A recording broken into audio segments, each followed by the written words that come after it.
रात का गहरा अंधेरा था। सब लोग चैन की नींद सो रहे थे।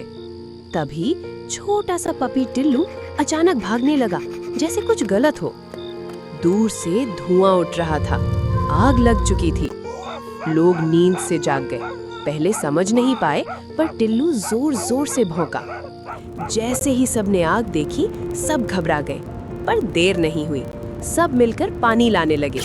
कुछ ही देर में आग बुझ गई और बड़ा हादसा टल गया। सबने टिल्लू को प्यार से गले लगाया, क्योंकि उस छोटे से पपी ने अपनी हिम्मत और समझदारी से पूरे गांव को बचा लिया।